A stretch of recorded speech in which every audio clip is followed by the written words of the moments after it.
CHANGSINDUNA LEIKHRABA illegal immigrant sing Hanna Khandoktana Kamdouna Yumkok Thiba Hougadouribano Masina Achumba Census ama PURAKPA ngamoi haina social worker SHANJOY AHANTHEM na PHONGDOKKHRE mahangna paumi singda thadorakpa video footage amada 2026 ki April ki tarik amadagi Yumkok Thiba Houngnaba Registrar General of India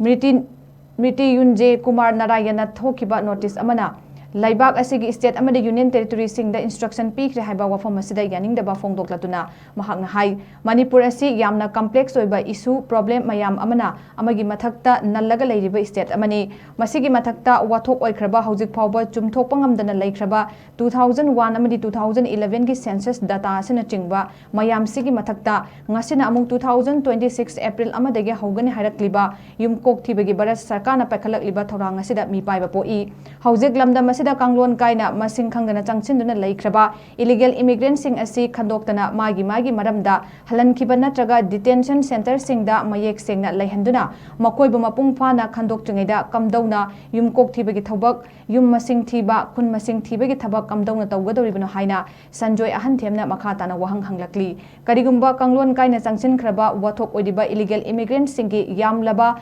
population amadi unrecognized village singsu house listing operation housing census ki thabakta yaushin hankiba tarabadi wathok oiduna leiriba illegal immigrants sing India gi bona fide citizen haina claim torakani masina tungi mirol na hojik mayok nariba awaba sidagi saruk kaya henba awaba kaya mayok na horagani haina SHANJOY AHANTHEMna nungnangba phongdorakli amadi hojik lamdam asida hiram sida mamut tana nainaba amadi section thorang lokhat hongnaba miyamgi leingak popular government ama lingba ngamdri hojik paliba PR government asina hiram asida karisu luna khanbiroi pukning changbiroi maramasina matam leiringaida lamdam asigi akhang ahai singna hiram asida pukning changbiduna lamdam asidagi mitop illegal immigrant sing masak khangdoknaba thabak thuna paikhatnana bahotna biu haina mahakna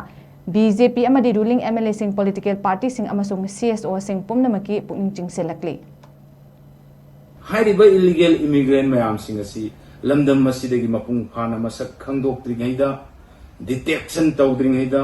makoibu masa gi maramda deport tawdringaida halandringaida amasung halanba mak khudong chade lamda Myanmar da koigi unrest oiba kanaba hana sunaba lan leiba duna maram ore harigasu mafam sab detention center amada masak khangdo phajana thamdringaida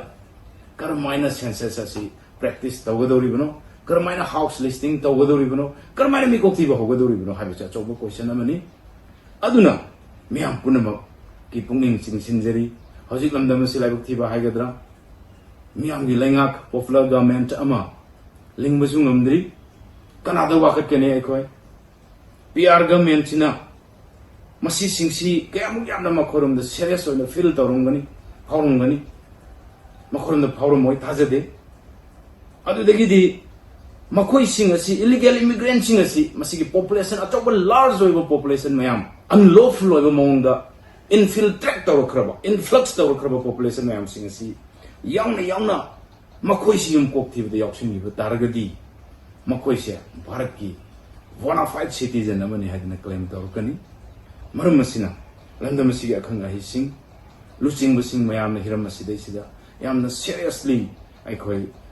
meeting thambam thoi wakal da thambam thoi masigi chanaba thabak lokhatpam thoi